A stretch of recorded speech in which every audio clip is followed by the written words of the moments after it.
If the filmmaker refuses to desist, then it's important for the staff or supervisor to engage in the debate around the legalities of actions and instead contact them. Right then, ladies and gentlemen, we're here at somewhere called Abel Smith House because at Abel Smith House, I believe, somewhere, is a Job Centre Plus. So we're going to have a wander around and I'll let you know when I find it.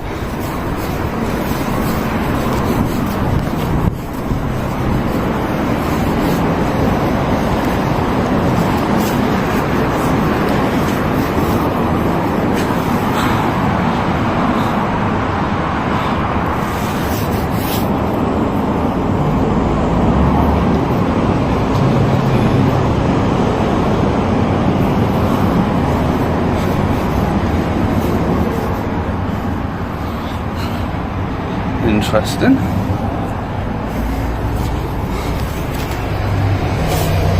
So you can't just get in there, you do have to be buzzed in.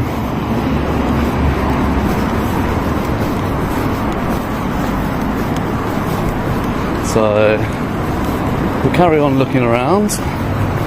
But I would say that's definitely the job centre in there. Looking at, you know, the layouts and whatnot. So we're going to keep wandering around and see if we can find an entrance for the job centre.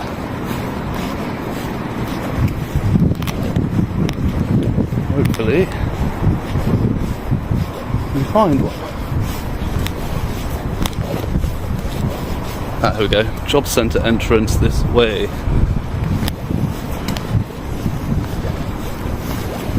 And I see it. And already I see G4S.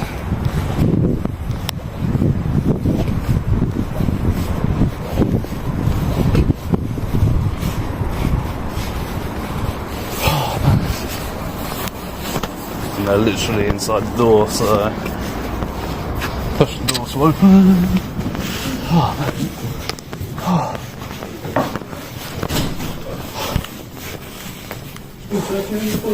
No, just having a look at the boards and that.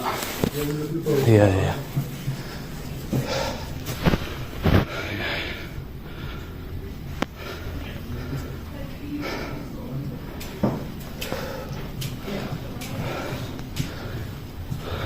Can we help?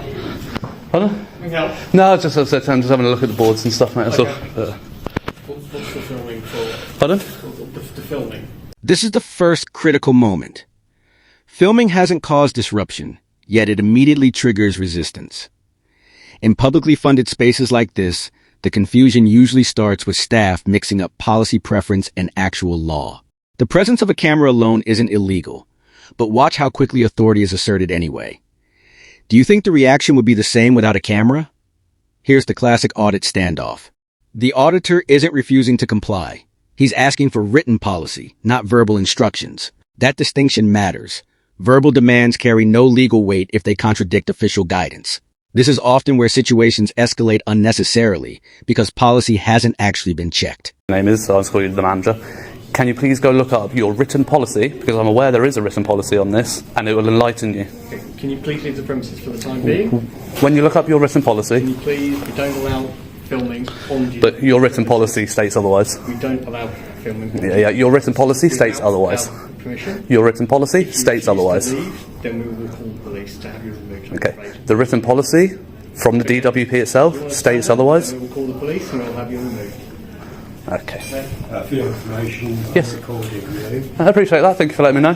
All I'd like to say politely Yes. is that I do not give you permission to record me Okay. or to use that on any media. Okay. I'm not sure what your intentions are either way. Okay, I understand that. I will tell you that you don't have my permission Okay. to record me. Thank you for being so polite and cordial about it. I appreciate the polite request. In my response? Yeah, would you- no, would sorry, mind- sorry, in my response, I also do not give you permission to record me in that instance. Yeah, okay. So you've turned Well, your body I've told camera on. I've told you I'm recording. Oh, yeah, that's fine. Just for both of us. Yeah, that's fine. To ensure that there's no ambiguity. Absolutely. At any other time. Completely agree. The camera gives an absolute undeniable account Yeah. of situations. Alright. So I completely agree with that. And for the same purpose, I'm going to continue recording as well. Okay. Because you have your account. I know I have the right to access that, but that can take so long to What access. is your request? Would you like to just repeat that? You've not spoken to sort of manager of DWP. Yes, so as I explained to the manager, I came here to make a video about what's on offer to the public in the local job centre. It's something I do. I make sort of vlogs, sort of thing. Yeah. And Okay. I make things that I'm are. not asking you because I'm trying to get... No, that's fine. There's nothing incriminating about it. We'll Yeah, deal with that yeah. side of it. Yeah, All I'm saying happy is to I'll explain be to you. sure Yeah, I'm happy to explain to you because you've been very polite with me. Yeah, I'm happy to explain to you. You have been very polite. And I said it, I'm just making a video. It's something I do. I make videos about what's on offer at local job centres. It's public interest. Not everybody that comes to the DWP, some people are on PIP, some people aren't able to get here. I can't get into that conversation. No, obviously, I know, but it's a fact. Some people are on PIP, and some people are not able to physically get here to see what's on offer. Some people, those same people, may not have internet access to look online. I hear what you're saying. I can't get into No, you can't, exactly. But, a little bit of reason of what I do. So, what are you going to do now?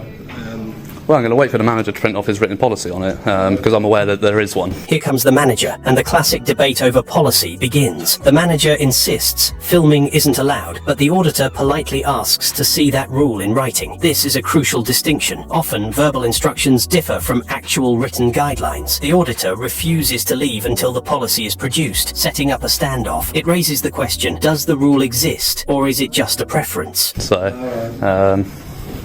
So yeah, once we got that cleared up, then I'll carry on about my business. I'll carry on a little bit while we're waiting. But yeah, no, you've been very polite and I appreciate that. Thank you. It's nice to see G4S Security that actually have their licence on display as well. Actually, a lot. Oh, right. Yeah, you both have it on display. Fantastic. A lot of job centres that I go to.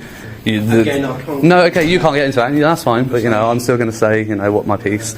But I do go to a lot of places, and security do not have their licence on display, which, as you well know, in the legislation is 6 months in prison. Maximum sentence for that is a serious offence. The courts of class is a non-serious because it goes to magistrates, but. Still, you don't want to end up in prison for 6 months just for not wearing a little blue card. So yeah, it's nice to see that you both are. Appreciate that as well. There we go, guys. So at the moment they've got roles going for an HR administrator, a mobile caretaker. Obviously you can pause and read these at your leisure. Seasonal support staff. Various roles available with Mind in Hertfordshire. So Mind are a mental health charity. And if you've got QR scanning capabilities, you can scan these to access these ones. So these are in. You've got various locations. You've got with Aldi, you've got Stevenage, Letchworth, Welwyn, and Hatfield. All relatively close to Stevenage. Good transport links.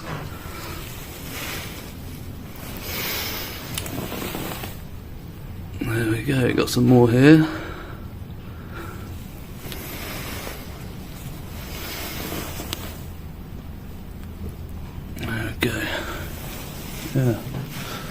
Yeah, another thing that I do tend to notice as well at job centres is, like, for example, where people have appointments down there. So these ones are probably better than I've seen in a lot of places. They've got like the cubicles, but still, if somebody were having an appointment, say in cubicle 44 there, and somebody were having an appointment in the next cubicle along, what potentially is going on is they're overhearing each other's private and personal information, which the DWP have a onus under GDPR and Data Protection Act to keep private and secure. So obviously that's something that gets highlighted in my videos as well, is the mishandling of people's personal data by the DWP. That's another thing. People are interested in how the government are handling our information and our personal data. So, for example, you've actually got blinds down on your windows. Again, good to see. Don't always see that. If you didn't have those blinds down and I was stood outside, I could film through the window and see all those computer screens that are at the back of the desk there, and while somebody's having an appointment, all their personal information on it. Again, this job centre so far, I must say, apart from the manager, is doing well with it, because you have your blinds down as you should. You have your licences on display as you should. You've got job adverts up on the board for the public to come and have a look at. Your computers are all accessible. You've got hand sanitizer and everything ready for them. So, I must say, other than the manager being a bit grumpy, it's looking good, While the manager is gone, the dynamic shifts. The auditor builds a rapport with the security guards, complimenting them on displaying their licenses correctly. This de-escalation technique is effective. It separates the security staff from the manager's decisions. However, we know the police have been called. The auditor continues to document the public boards, reinforcing that his intent is gathering information, not causing trouble. The tension is simmering while we wait. If one of you could confirm with the manager that he's definitely called the police, if you've got a radio or something, I'm not going to... Because the thing is, if somebody's called the police on me, I don't want to waste The manager's spoken to you. Yeah. I can't get into dialogue about what the manager is doing or not. With security next. Okay, fair enough. So you just observe and report, sort of thing. Exactly. Yeah, fantastic. I'll tell you what, you guys are probably the best G4S security I've met in my time. Safety and security are the focus. Yes, I understand that. Yeah. Because I can't get into dialogue. Yeah, I understand. Obviously, as you can tell, the way I'm talking to you, and I'm not acting threatening or aggressively towards you, so there's no safety issues. So where do you put all this information? Various places, various places. YouTube's probably the most popular one. Yeah. Oh, yeah. I'm sure you've been told you're not allowed to film in. Yeah, I've already spoken to the manager. The police are on their way down. The police are on their way. In that case, because I'll be polite, you haven't been rude to me, but because you called the police and wasted their time, I don't want to waste their time when they arrive, and if I'm not here, for them to be looking for me. So I'm going to remain here and wait for the police. Okay. At which point the police will inform you that I'm in a public place. Okay, it is a publicly accessible area for the public to come and use. For example, you have job adverts on the board for the public to come and look at, computers for us to come and use. It is a public place.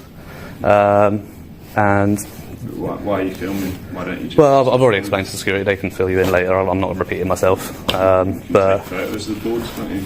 Yeah, but then it's not a vlog, is it? Just being difficult. Well, no. Yeah, he's recording as well, so yeah. Police will be here, pal. Okay, no worries. I'll wait around. I said I don't want to waste their time with them looking for me, so.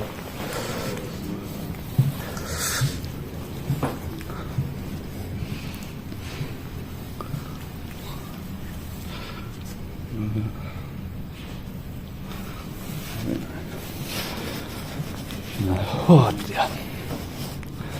Yeah, as SI licensed operatives, I'm sure you're aware that trespass isn't a police issue, it's not a criminal offence, so there's absolutely going to be nothing that the police could do about it anyway. When they get here, they're literally going to say, they might ask me to leave and I'll tell them the same thing. No, but...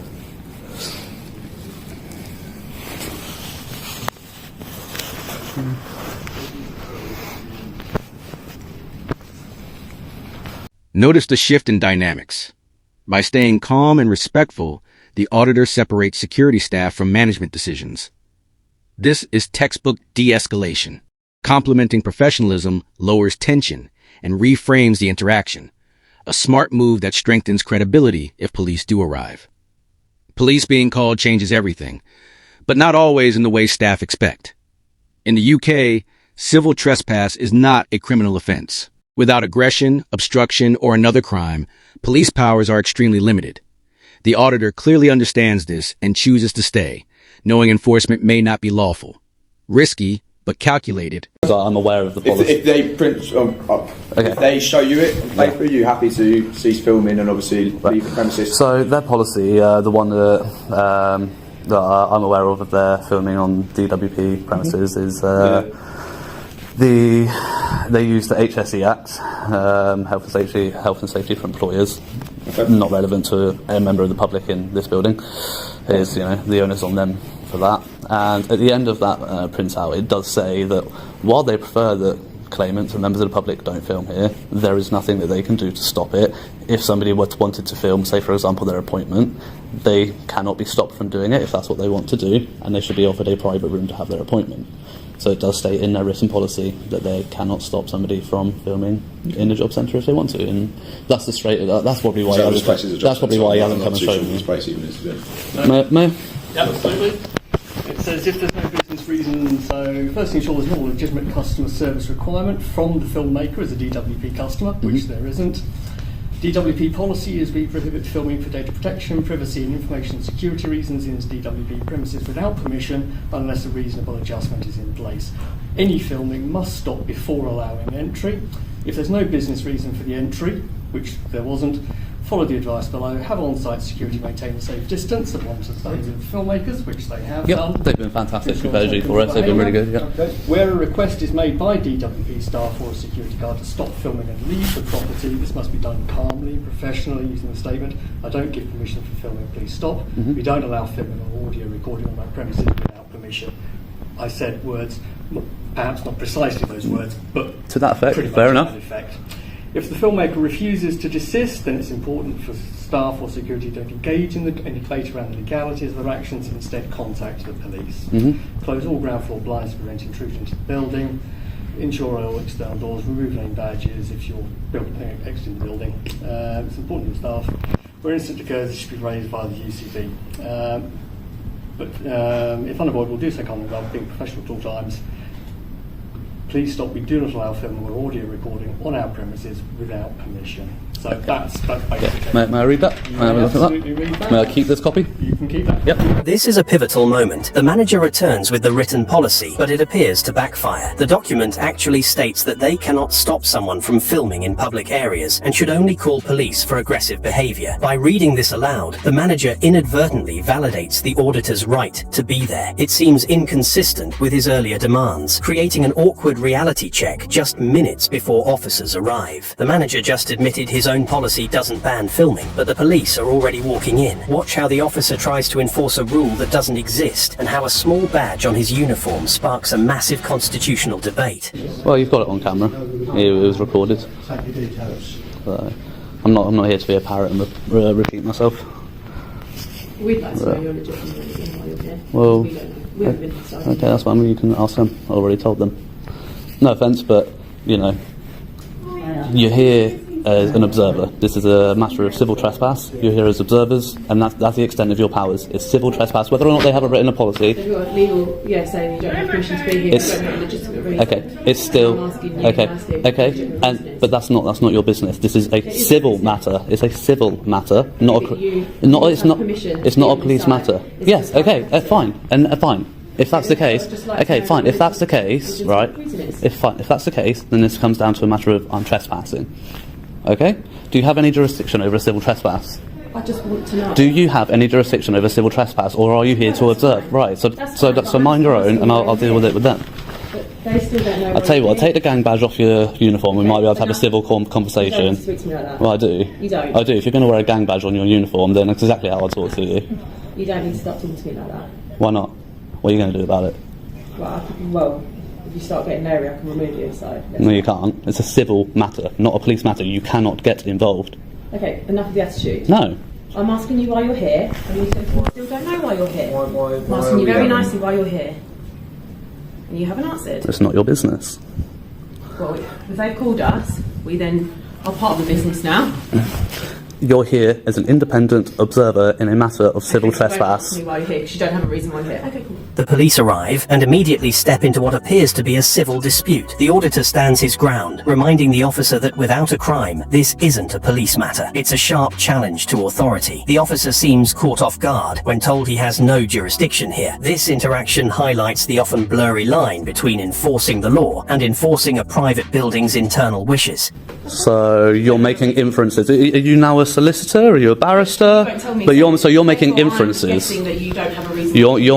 You're making illegal That's inferences. Fine. That is fine. Yeah. Okay, no worries at all. That's fine. You don't have a reason. 0268 is definitely not the level of your IQ. That one, is it? Okay, no worries. What were you told the reason he was here for? Something about filming the information that's on the public boards. Oh, okay. which was done immediately upon entering the building. Yeah. So beyond that, I'm not sure why there's anything to remain on the premises. Okay. Again, something I have already explained. Have you filmed the public boards? Yeah. What I filmed is my business, not yours.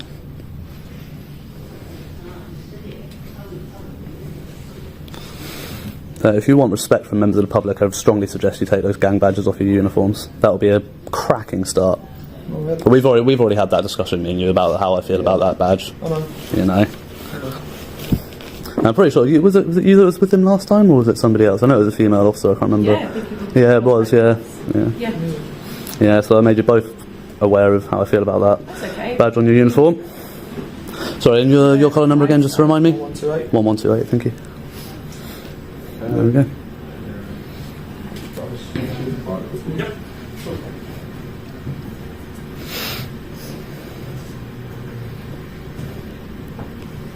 The conversation takes a sharp turn toward the officer's uniform. The auditor points out a thin blue line patch, calling it a gang badge. This is a significant point of contention in the UK, where police are generally expected to remain politically neutral. The auditor suggests the badge alienates members of the public. The tension spikes here, moving away from the job centre policy to a deeper debate about policing ethics.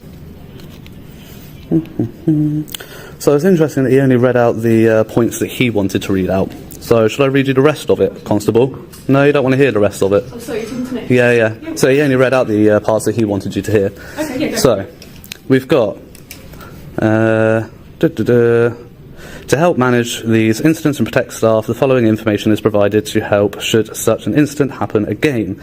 The law on when and where filming can be carried out lawfully is complex, but in general terms, members of the public and the media do not need permission or a permit to film or photograph in public places, and police have no power to stop them if they do.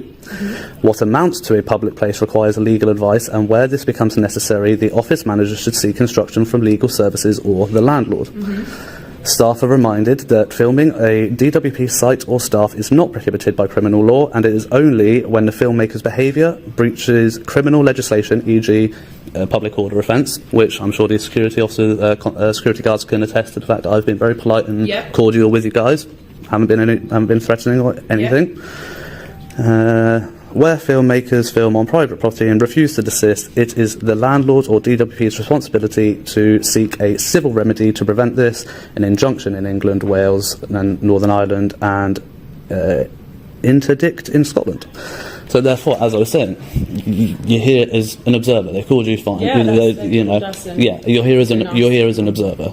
Like, asking me what I'm here for is me not want to tell you. That's fine. I don't have to tell you, exactly. So you didn't have to be so pushy with it when I said I don't want to tell you. You should have been like, okay, fine, and just carried on observing. It was only a question. I just wanted to know. Well, again, but when a member of the public tells you no, you need to stop having an ego about it and just be like, fine, you don't have to. Well, you clearly did, because as soon as I told you I don't want to tell you, you got funny about it. Yeah, I got funny because you just kept saying these guys know, but they didn't know. Well, they did. They did. I've told them. They've got it on camera, and the manager eventually did tell you. So he just wanted me to repeat it so you could hear it. That's the only reason. So he clearly did know, and that's why I'm not going to keep repeating myself. I'm not here to be a parrot. I'm here to carry out my business and be on my way. Fine. But I was just wondering what your business was. That's what I was just asking you. Now the auditor uses the manager's own paperwork against the police. He reads the sections the manager skipped, which clearly state that filming isn't criminal. This effectively neutralises the police's ability to act. It's a strong defensive move, using the organisation's own rules to shield against removal. The officer is left with little room to argue, as the written guidance explicitly supports the auditor's presence. Exactly.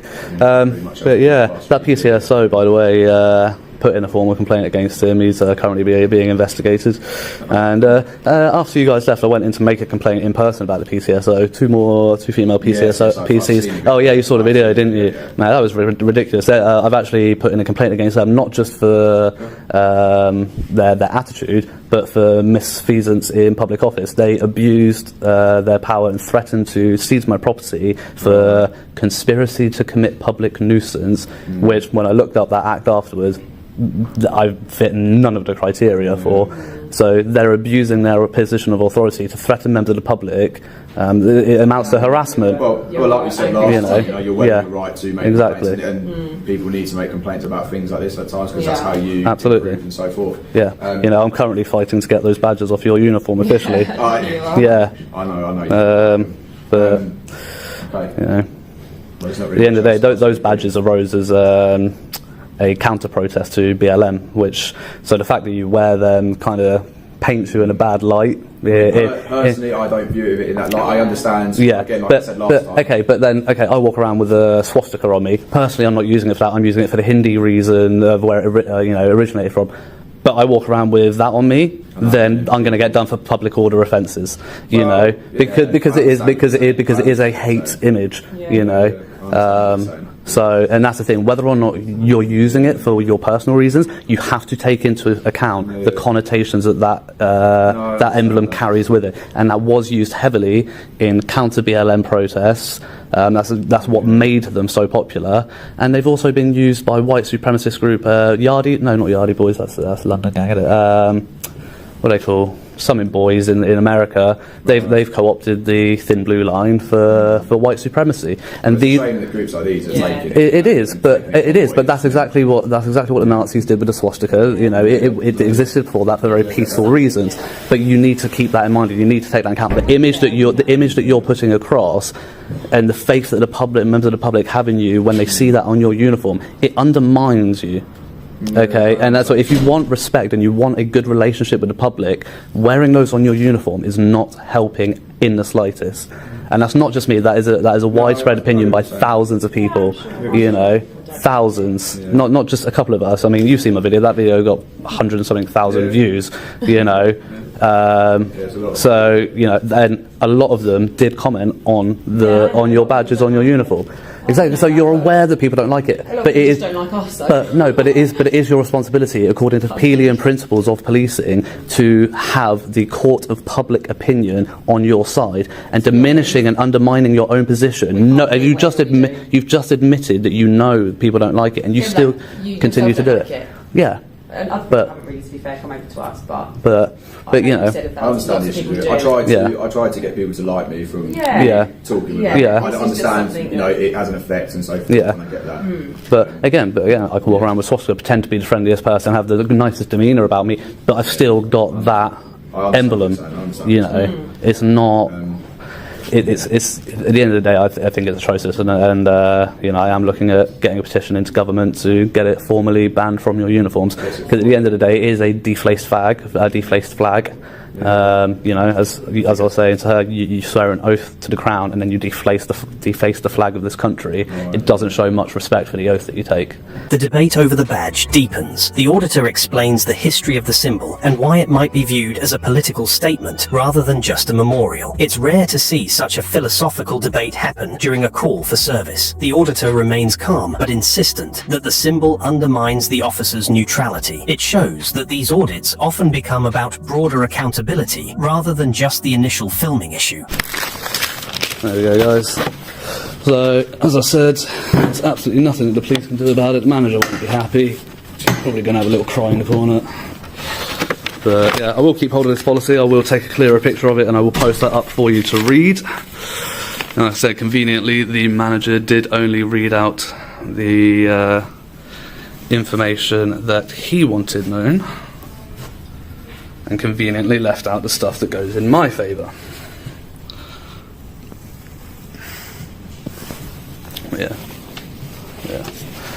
Yeah, so just a quick one, guys. Bit of a debrief for you. Why I do this is we have human rights. That's what I'm just actually, to be fair, I was pointing down there. But yeah, to be fair, we have human rights in this country. We have the Human Rights Act. Article 10 is a right to freedom of expression, which covers the media. It's what gives the media the freedom to do what they want to do. We can criticise our government, we can have comedians. This is what gives us those rights, gives us that freedom of expression through those channels. I have the right to receive and disseminate information to the public under this right, unless I'm infringing on other people's rights, which filming in a public place doesn't constitute infringing on another's right.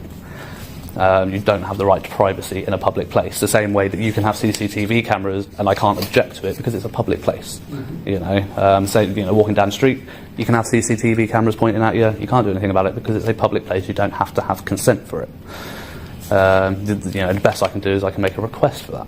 But I have the right to come in and make an informational video to disseminate information, you know, whether it's about the breaches of GDPR, whether it's about the poor treatment by majority of G4S, not you guys, that I interact with. I have the right to show this and hold our government to account and spread this information. It's protected. And that's why I do it, is, you know, Dominic Raab and Priti Patel are petitioning to get rid of our Human Rights Act at the moment.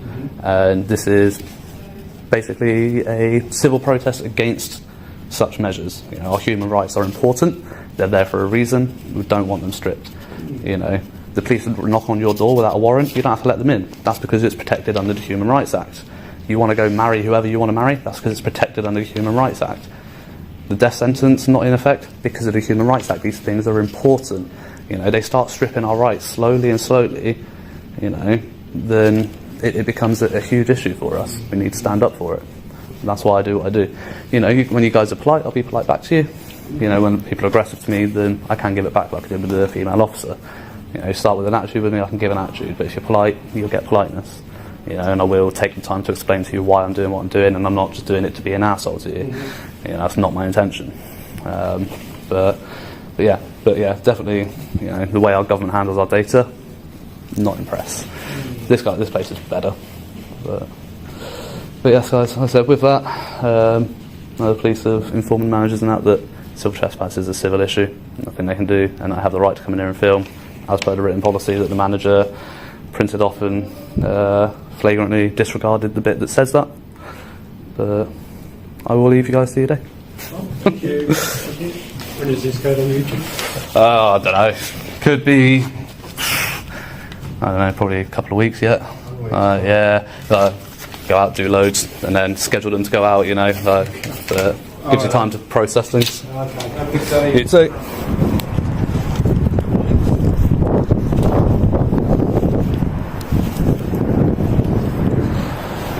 There we go, guys. So,